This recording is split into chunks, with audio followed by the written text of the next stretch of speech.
happen eventually. 네, 오늘 2021년 1월 3일 더 기쁨 교회 주일 예배를 시작하도록 하겠습니다. 하나님은 영이시니 예배하는 자가 신령과 진정으로 예배할지니라. 영이신 주님을 예배합니다. 영이신 주님을 찬양합니다. 이 시간 우리의 찬양을, 우리의 예배를 받아 주시옵소서. 예수님의 이름으로 기도합니다. 아멘. 이 시간 다 함께 사도신경으로 신앙 고백을 드리도록 하겠습니다. 나는 전능하신 아버지 하나님, 천지의 창조주를 믿습니다. 나는 그의 유일하신 아들, 우리 주 예수 그리스도를 믿습니다. 그는 성령으로 잉태되어 동정녀 마리아에게서 나시고 본디오 빌라도에게 고난을 받아 십자가에 못 박혀 죽으시고 장사된 지 사흘 만에 죽은 자 가운데서 다시 살아나셨으며 하늘에 오르시어 전능하신 아버지 하나님 우편에 앉아 계시다가 거기로부터 살아있는 자와 죽은 자를 심판하러 오십니다. 나는 성령을 믿으며 거룩한 공교회와 성도의 교제와 죄를 용서받는 것과 몸의 부활과 영생을 믿습니다. 아멘. 말씀을 함께 보도록 하겠습니다. 오늘 하나님께서 우리에게 주신 말씀은 히브리서 11장 6절 말씀입니다. 말씀을 다 함께 한 목소리로 봉독하겠습니다. 시작. 믿음이 없이는 하나님을 기쁘시게 하지 못하나니 하나님께 나아가는 자는 반드시 그가 계신 것과 또한 그가 자기를 찾는 자들에게 상 주시는 이심을 믿어야 할지니라. 아멘. 오늘은 하나님을 기쁘시게 하는 믿음이라는 제목으로 함께 말씀을 나누도록 하겠습니다. 한 해를 마무리하고 새로운 한 해를 시작합니다. 12월 31일 마지막 날 한 해를 정리하면서 한 해를 한 단어로 좀 정리해 보면 어떠냐, 정리해봐라 라는 그런 이야기를 들었습니다. 좀 고민을 하다가 제가 한 해 동안 읽었던 책 중에 스톡데일 패러독스라는 표현이 떠올랐습니다. 이 스톡데일은 미군의 해군 장교로 베트남전에 참전했던 인물입니다. 그런데 그 베트남전의 포로 수용소에 잡혀서 8년간 온갖 고문과 고초를 겪게 되었는데 그 포로 수용소에는 두 가지 부류로 사람들이 나뉘어졌습니다. 한 부류의 사람들은 이제 크리스마스가 지나면 나갈 수 있겠지, 부활절만 지나면 나갈 수 있겠지라고 생각하던 이런 낙관론자들이 있었고, 반대로는 그 냉혹한 현실을 바라보면서 우리가 이 크리스마스에도 부활절에도 나갈 수 없을 거야 라고 생각하던 그런 사람들이 있었습니다.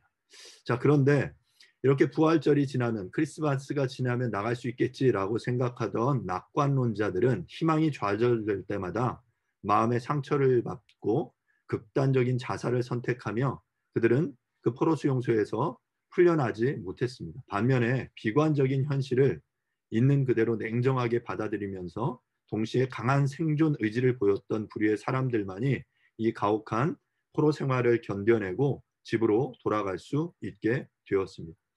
그러니까 이 스톡데일 패러독스가 말하고자 하는 바는 우리가 희망과 믿음을 가지더라도 현재 직면한 문제를 외면해서는 안 된다라는 것을 우리에게 말해주고 있습니다. 2020년 우리에게 굉장히 엄혹한, 냉혹한 현실이었죠. 이것들을 우리가 부인하는 것이 아니라 이 냉혹한 현실을 인정하면서 또한 우리가 믿음의 시선을 가지고 나아가는 그런 사람들만이 새로운 한 해를, 또 새롭게 이 위기가 기회가 되는 그런 경험을 하게 될 수 있으리라고 생각이 됩니다. 새로운 한 해를 시작하면서 우리들의 표어를 하나님을 기쁘시게 하는 믿음이라고 정해봤습니다. 저는 2주에 걸쳐서 하나님을 기쁘시게 하는 믿음이 무엇인지에 대해서 함께 살펴보려고 합니다. 오늘 함께 나누는 이 본문의 내용은 이재철 목사님의 성숙자반이라는 책에 있는 내용을 제가 좀 정리한 내용입니다. 성경이 말하는 믿음에 대해서 먼저 좀 생각을 해보겠는데요. 성경이 말하는 믿음을 우리가 너무 쉽게 한 단어로 이렇게 규정해 버리면, 단정적으로 이야기하면 큰 오해를 불러일으킬 수가 있습니다. 마태복음 6장 30절은 이렇게 말합니다. 오늘 있다가 내일 아궁이에 던져지는 들풀도 하나님이 이렇게 입히시거든 하물며 너희일까 보냐 믿음이 적은 자들아 라고 말하고요. 또한 마태복음 15장 28절은 이에 예수께서 대답하여 이르시되 여자여 네 믿음이 크도다 내 소원대로 되리라 하시니 그때로부터 그의 딸이 나으니라 라고 말합니다. 그러니까 지금 같은 마태복음의 구절 안에 하나님을 믿는다고 하면서 매일 무엇을 먹을까 무엇을 입을까 걱정하는 사람들을 가리켜서 주님은 믿음이 적은 자들아 라고 말씀하셨고요. 반대로 주님으로부터 모독당했다고 오해받을 수 있는 그런 상황 속에서도 주님을 전폭적으로 신뢰한 여자에게는 내 믿음이 크도다라고 말씀하셨어요. 그러니까 이처럼 믿음은 작은 믿음도 있고 큰 믿음도 있다라는 것이죠. 로마서 14장 1절은 또 이렇게 말합니다. 믿음이 연약한 자를 너희가 받되 그의 의견을 비판하지 말라라고 말하고요.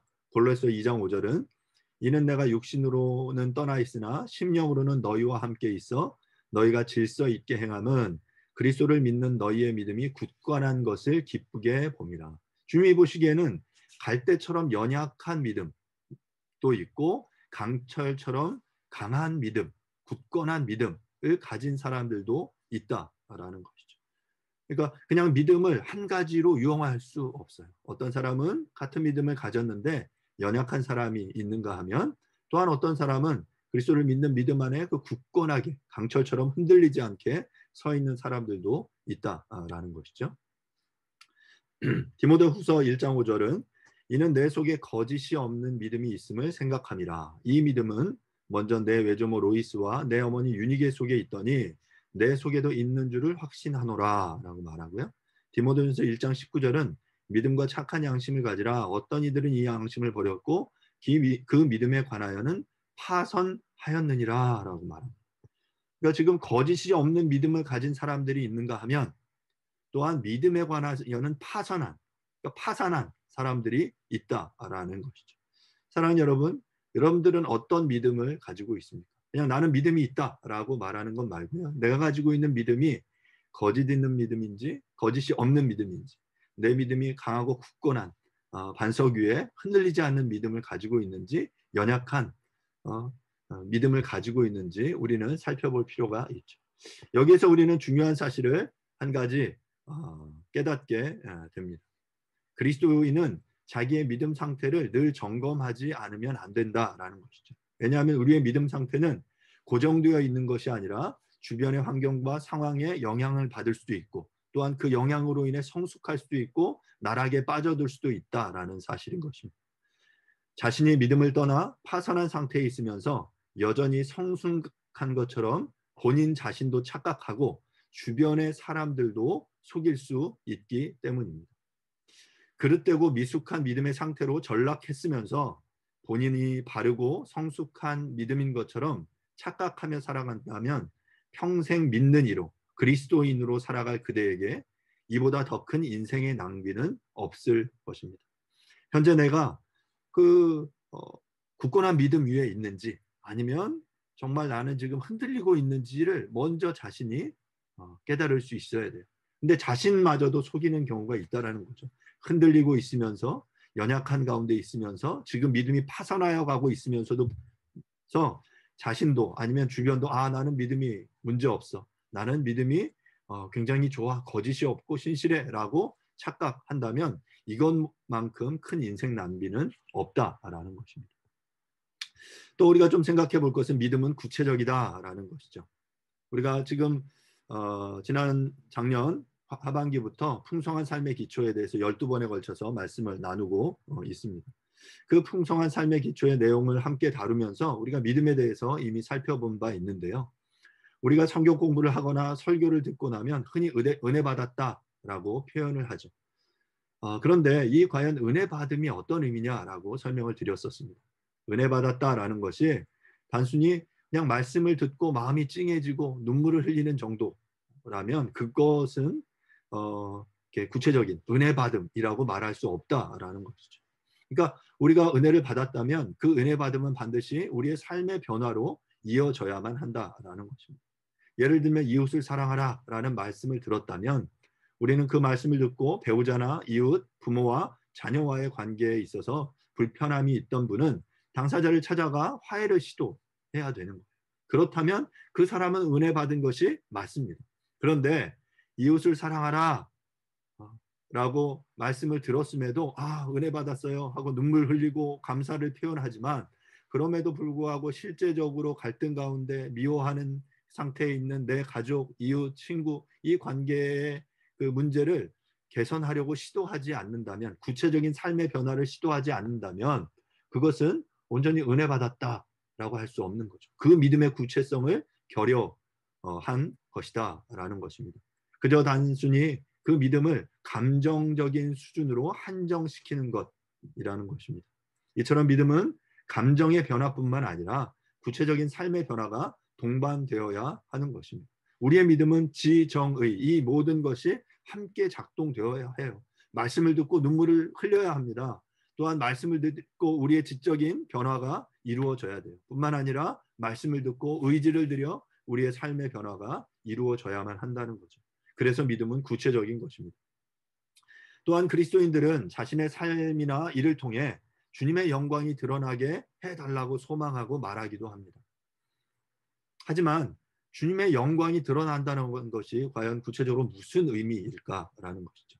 우리가 하나님께 하나님 당신의 영광을 드러내 주십시오 라고 부르짖는다고 해서 하나님께서 당신의 영광을 드러내는 것이 아닙니다. 주님의 영광은 우리가 그 영광을 드러나게 해달라고 그렇게 간구한다고 드러나는 것이 아니에요. 주님의 영광은 인간이 주님의 말씀을 온전히 좇아 살 때 인간의 삶을 통해 드러나는 것입니다. 그러므로 주님의 영광이 드러나게 해달라는 기도 속에 구체적인 삶의 적용이 포함될 때에만 그 사람이 정말 주님의 영광을 드러내는 그리스도인이 될 수 있는 것입니다. 예를 들면 이렇게 기도할 수 있습니다. 하나님, 저는 지금까지 제 주머니를 위해 신앙 양심에는 늘 귀를 막고 살았습니다. 하지만 앞으로는 신앙 양심을 조차 정직하게 벌고 정직하게 번 것으로 만족하며 살겠습니다. 라고 구체적으로 기도하고 그 기도가 실제로 나의 삶 가운데 이어질 때 이것이 비로소 나의 삶을 통해 주님의 영광이 드러나게 되는 것입니다. 오늘은 믿음을 10개의 단어로 대체해서 믿음의 구체적인 의미와 개념을 간단하게 생각해 보도록 하겠습니다. 첫 번째 믿음은 순종입니다. 이 순종은 두 가지 의미에서 순종인데 먼저는 하나님의 말씀에 대한 순종이며 또한 두 번째는 주어진 상황에 대한 순종을 의미합니다.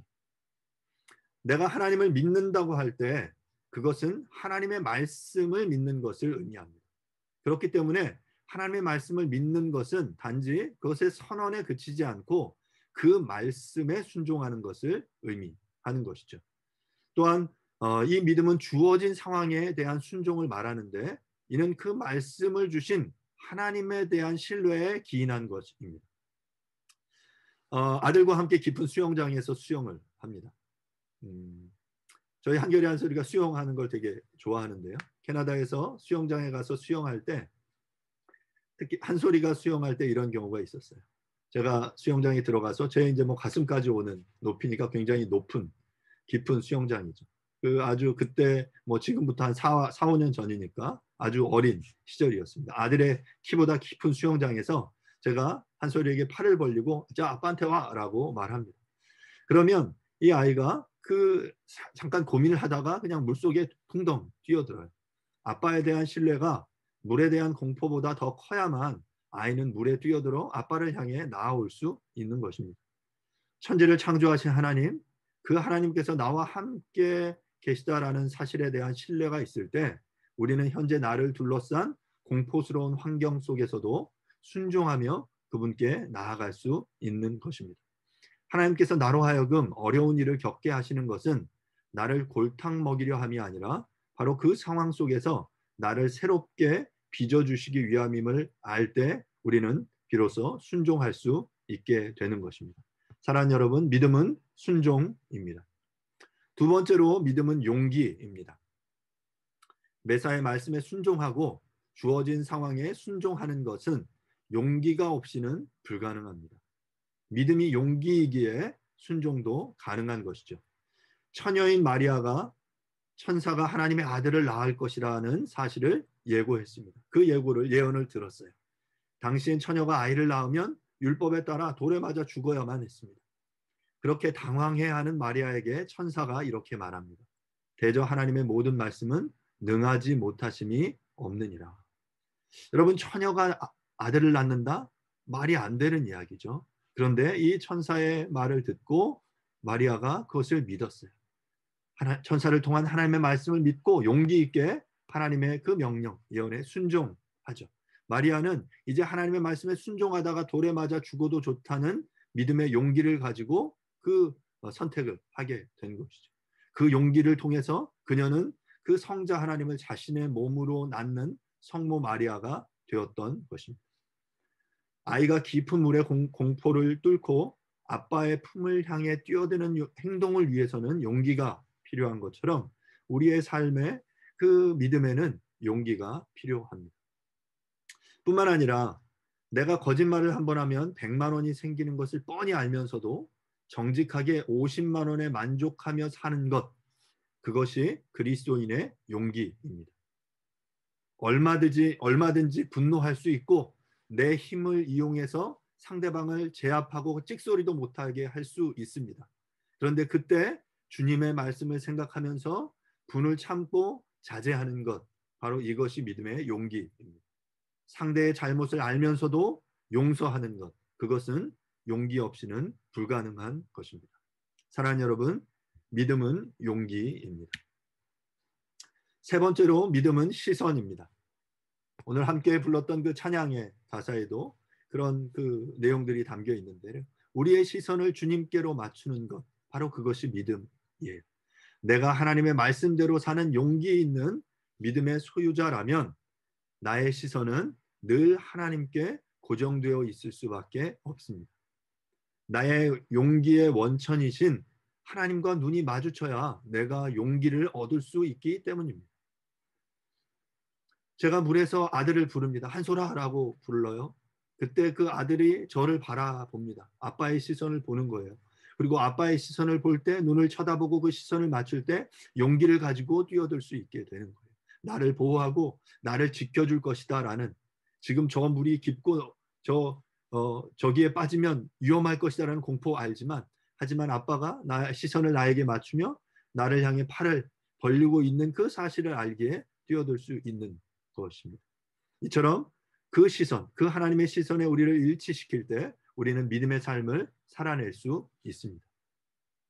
하나님께서 당신의 사람들을 쓰실 때 먼저 광야로 언제나 부르셨습니다. 모세, 다윗, 예수님, 바울 모두 그러했습니다. 왜 광야를 통과해야만 했을까? 바로 광야의 특징은 하나님 외에는 보이는 것이 아무것도 없는 곳이기 때문입니다.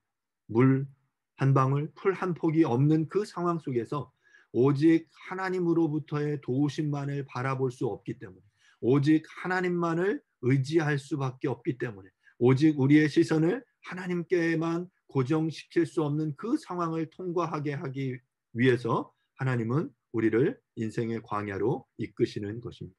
사랑하는 여러분, 믿음은 시선입니다. 네 번째, 믿음은 다루어짐입니다. 나의 시선이 하나님께 고정되어 있다면 피조물인 나는 절대로 하나님을 다룰 수 없다는 사실을 저절로 깨닫게 됩니다. 내가 하나님을 결코 조종할 수 없음을 깨닫게 된다라는 말입니다. 하나님을 우러러보면 볼수록 하나님에 대한 시선이 깊어지면 깊어질수록 나라는 존재는 하나님에 의해 다루어져야 할 존재임에 지나지 않다라는 것을 깨닫게 되는 거죠. 컨트롤도 되어야 하는 거예요.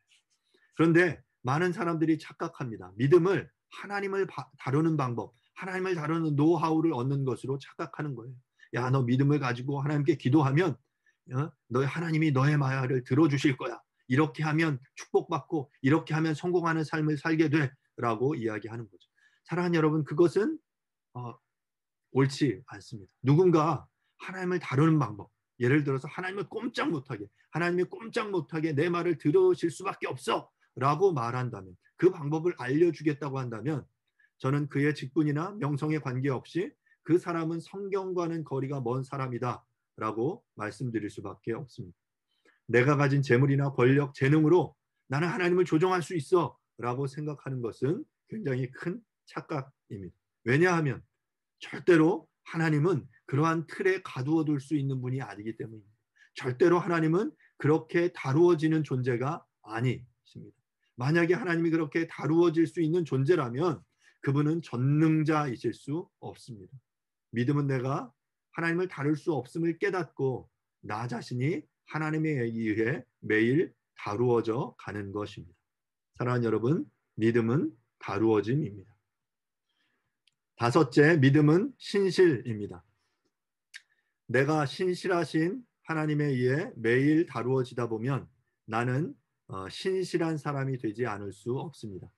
믿음을 가리키는 헬라어 피스티스는 신실이라는 뜻입니다. 신약 성경에 등장하는 믿음을 신실로 바꾸어 읽으면 믿음이라는 단어가 의미하는 바를 더 구체적으로 이해할 수 있게 되는데요. 마태복음 21장 22절은 믿고 구하는 것은 다 받으리라 라고 말합니다. 그래서 우리는 믿고 구하면 다 받는다. 얼마나 좋습니까? 그래서 말씀을 붙잡고 하나님 앞에 그렇게 믿음으로 다 주시라고 이야기를 하죠. 그런데 이 믿고라는 이 표현을 피스티스, 신실로 바꾸면 그 의미가 좀 달라지죠. 내가 신실해지고 구하는 것은 다 받는다라는 것입니다. 신실한 사람은 자신의 욕망의 것, 거짓된 것, 헛된 것을 구하지 않기 때문이죠. 신실한 사람은 오직 진리를 위해 참된 것을 구합니다. 신실한 하나님께서 신실한 사람의 기도를 들어주시는 것은 너무나 당연한 일입니다. 믿음은 신실이므로 나의 믿음이 좋다는 것 역시 내가 모든 면에 걸쳐 신실하다는 의미인 것입니다. 믿음은 신실입니다. 여섯 번째, 믿음은 눈에 보이는 것입니다. 내가 날마다 하나님께 다루어지면서 날마다 신실해져 가면 나의 신실함이 반드시 다른 사람의 눈에 보이게 되어 있습니다. 흔히 사람들은 믿음을 추상적인 것이다 라고 생각하지만 사실은 그렇지 않습니다. 믿음은 눈에 보이는 구체적인 것이어야 합니다. 마태복음 8장에 보면 한 백부장이 예수님을 찾아와 하는 이야기가 담겨져 있습니다. 백부장은 로마 제국의 장교인데 그가 예수님을 찾아온 이유는 자신의 아내나 자식을 위해서가 아니라 중풍병에 걸린 자기 집 하인을 고치기 위해서였어요. 이것은 마치 일제강점기 때 일본군 장교가 조선인들이 보는 앞에서 무명의 조선 청년 앞에 무릎 꿇고 우리 집에서 일하는 조선인 하인을 고쳐주십시오라고 말하는 것과 같습니다. 백부장은 자기 하인의 중풍병을 고칠 수만 있다면 자신의 자존심 정도는 아랑곳하지 않는 그런 사람이었어요. 예수님께서 백부장에게 이렇게 말씀하시죠. 마태복음 8장 10절, 예수께서 들으시고 놀랍게 여겨 따르는 자들에게 이르시되 내가 진실로 너희에게 이르노니 이스라엘 중 아무에게서도 이만한 믿음을 보지 못하였느니라. 백부장의 믿음은 예수님께서 자신의 직접 눈으로 보실 수 있는 믿음이었어요. 나는 나와 함께 신앙생활하는 우리 교인들 가운데 누가 사람들 앞에서만 신실한 척하는지, 누가 사람들이 보지 않는 곳에서도 주님을 온전히 좇아 사는지 다 알고 있습니다. 그들의 믿음이 나의 눈에, 우리들의 눈에 보이기 때문입니다. 중요한 것은 내가 다른 사람들의 믿음을 나의 눈으로 보듯이 다른 사람들 역시 나의 믿음을 보고 있다라는 사실입니다. 단지 그들이 내색만 하지 않을 뿐 그들은 내가 겉으로만 그리스도인인지 안팎으로 온전한 그리스도인인지 다 보고 있다라는 것입니다.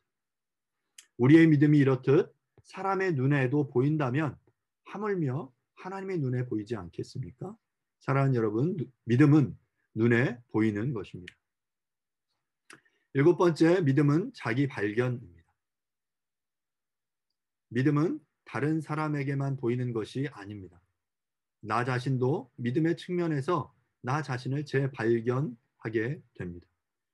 앞서 저희가 창세기 강의를 통해서 나눈 것처럼 모든 인간은 에노스다라고 말했죠.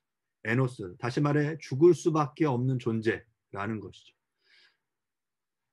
그러니까 에노스라는 이 사실을 깨달을 때 비로소 그들은 하나님을 예배했다라고 말씀을 드렸습니다. 누구든지 주님을 영접하면 주님 안에서 하나님의 자녀로 인침받은 자기 자신을 발견하게 됩니다. 안데르센의 동화 중에 미운 오리 새끼라는 동화가 있죠. 문자 그대로 밉게 생긴 오리 새끼였습니다. 얼굴 모양도 몸도 날개도 갈퀴도 걷는 모양도 다른 오리들과는 판이하게 달랐습니다. 그러니 다른 오리들의 미움을 받는 그 미운 오리 새끼에게 자신의 이 모습은 얼마나 혐오스러웠겠습니까? 그런데 어느 날 하늘에서 멋진 백조가 한 마리 내려왔습니다. 우아한 모습에 감탄하고 있는 이 미운 오리 새끼에게 그 백조가 다가와 너는 오리가 아니야, 너는 백조야 라고 일러주었습니다. 그렇다면 그 미운 오리 새끼가 자신이 백조인 줄 모르고 오리들 사이에서 미운 오리 새끼로 살 때와 자신이 백조임을 확인한 자기 발견 이후의 삶이 같을 수 있겠습니까? 자신이 이제 그 백조라는 사실을 발견했다면 그 이전에 그 미움을 받던 그 삶과 같을 수 있겠습니까? 같은 이치로 주님 안에서 하나님의 자녀가 된 우리들의 삶은 그 자기 발견을 통해서 우리의 삶의 모습은 바뀌어지게 되는 것이죠. 사랑하는 여러분, 믿음을 통해서 자신을 발견하십시오. 믿음은 자기 발견입니다. 8번째, 믿음은 자기 가꿈입니다. 미운 오리 새끼가 자기가 백조임을 깨달았어요. 자기 발견을 했습니다. 그런데 여전히 자신이 백조임을 발견했음에도 불구하고 여전히 그 미운 오리 새끼처럼 미운 오리들 틈에서 엉덩이를 뒤뚱거리면서 하늘을 향해 날 엄두를 내지 못하고 물속에서 물장구만 치고 있다면 어떻겠습니까? 절대 그럴 리가 없죠. 자신이 백조임을 자각했다면 그는 고통스럽더라도 백조답게 우아하게 걷는 법을 배우고 그동안 날아본 적이 없어서 날개 쭉지가 아파도 힘을 다해 비상하는 법을 익히는 등 자신을 백조답게 가꾸기 위해 최선을 다할 것입니다. 그 이전에 한 번도 날아본 적이 없어요.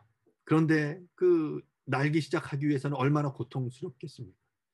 하지만 그가 백조이기 때문에 그는 자신을 백조로 가꾸어야만 하는 거예요. 그리스도인들 역시 마찬가지입니다. 주님 안에서 하나님의 자녀임을 발견했습니다. 내가 그리스도 안에서 하나님의 자녀요. 그 그리스도 안에서 한 교회 안에 한 가족이 되었다라는 사실을 발견했다면 이제 최선을 다해 자기 자신을 하나님의 자녀답게 진리로 가꾸어가는 자기 가꿈을 이루어가야 하는 것입니다. 우리는 자기 욕심을 따라 살아가던 존재에서 이제는 영원한 사랑, 영원한 진리를 가진 하나님의 자녀가 되었기 때문입니다. 그리고 내가 나 자신을 진리로 사랑할 수 있을 때에야만 비로소 이웃을 진정으로 사랑할 수 있게 되는 것이죠. 주님께서 내 이웃을 내 자신과 같이 사랑하라 라고 명령하신 이유가 바로 여기에 있습니다. 사랑하는 여러분, 믿음은 자기 가꿈, 자기 사랑입니다. 9번째, 믿음은 자유입니다.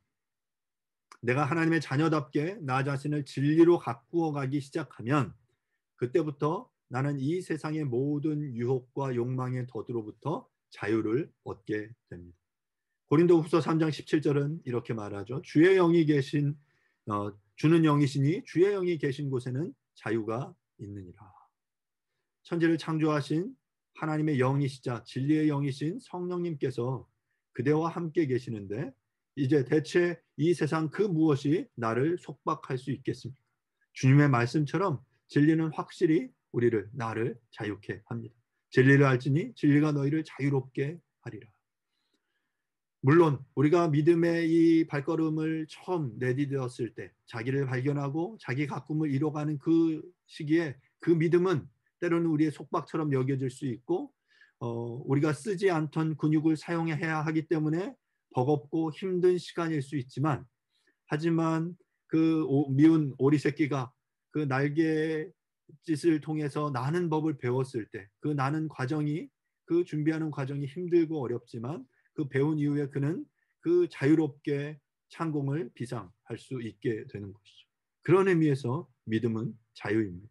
그 그리스도의 영 안에 우리가 있게 될 때 더 이상 이 세상의 속박, 그 사단의 그 사슬로부터 우리가 더 이상 매여 있지 않고 자유케 되는 것이죠. 사랑하는 여러분, 믿음은 자유입니다. 마지막 10번째로 믿음은 삶입니다. 하나님에 대한 나의 알미, 순종, 용기, 시선, 다루어짐, 신실함, 눈에 보임, 자기 발견, 자기 가꿈, 자유를 지향하는 가운데 나의 삶은 점점 그리스도를 닮아가게 됩니다. 얼굴이라는 우리말의 본뒷말은 얼꼴입니다. 얼은 우리의 영혼을 말하고요. 꼴은 그 틀을 이야기하는 거죠. 영혼의 꼴, 즉 우리의 영혼의 상태가 드러나는 곳이 우리의 얼굴인 것입니다. 최근에는 남자들도 화장을 많이 하죠. 화장을 해서 자신의 모습을 아름답게 가꾸는 건 뭐 나쁜 일이 아닙니다. 하지만 문제는 화장을 지우면 알아보기 힘든 상황이 생기는 거예요. 그러니까 그 화장을 한 그 본 모습과 화장 이후의 모습이 너무나 차이가 나는 거죠. 하지만 우리의 영혼이, 우리의 얼이 아름다움을 갖추게 될 때 우리의 얼굴만이 아니라 우리의 삶 자체가 더욱더 믿음과 진리 안에서 아름다워질 것입니다. 지금 말씀드린 이 10가지가 우리의 삶을 통해 구현되어질 때 결국 우리의 삶 전체가, 그리고 우리의 얼굴 전체가 바뀌어지게 된다라고 믿습니다. 시간이 지나가면서 나이가 들어가면서 결국 우리의 얼굴, 우리의 삶을 통해서 우리는 나 자신을 드러나게 하는 거예요. 결국 그것을 통해 우리의 성품이 드러나고 그것을 통해 우리의 믿음이 드러나게 되는 것이죠. 사랑하는 여러분, 이 10가지의 믿음의 대체어들, 믿음을 통해서 우리의 삶이 구체적으로 주님을 드러내는 그 삶이 될 수 있기를 간절히 바랍니다. 말씀을 좀 마무리해 보도록 하겠습니다. 오늘 믿음의 대체어로 10가지의 단어를 함께 생각해 봤습니다. 믿음은 순종이다. 믿음은 용기다. 믿음은 시선이다. 믿음은 다루어짐이다. 믿음은 신실함이다. 믿음은 눈에 보이는 것이다. 믿음은 자기 발견이다. 믿음은 자기 가꿈이다. 믿음은 자유다. 믿음은 삽니다. 라고 말씀을 드렸습니다. 2020년을 보내고 새해를 시작하는 이 자리, 신년 첫 예배 가운데 서 있습니다. 옛 것은 보내고 새 것은 맞이하는 그런 시간이죠. 우리의 믿음이 피상적인 믿음에 그치지 않고 말씀을 통해 나눈 것처럼 이 10가지의 믿음의 대체어들이 우리의 삶을 통해 구체화되어지는 한 해가 될 수 있기를 간절히 바랍니다. 그래서 하나님을 기쁘시게 하는 믿음을 소유하고 이를 삶을 통해 구체적으로 살아내는 저와 여러분들이 될 수 있기를 간절히 바랍니다. 이 시간 말씀을 생각하시면서 함께 잠시 기도하는 시간을 갖도록 하겠는데요. 하나님, 이 믿음이 나의 삶을 통해 이렇게 구체화될 수 있게 도와주십시오. 이 10가지 나눠준 이 이야기들 속에 우리가 한 가지라도 기억하면서 정말 순종하고 용기를 가지고 우리의 시선을 주님께 맞추어내는 그러한 삶, 그런 믿음의 삶 살아낼 수 있게 도와주십시오라고 이 시간 함께 잠시 통성으로 한번 기도하도록 하겠습니다. 기도하겠습니다. 하나님 아버지, 은혜를 감사드립니다. 새로운 한 해를 시작하면서 하나님을 기쁘시게 하는 믿음을 소유한 자들로 우리 모두가 살아갈 수 있기를 간절히 원합니다.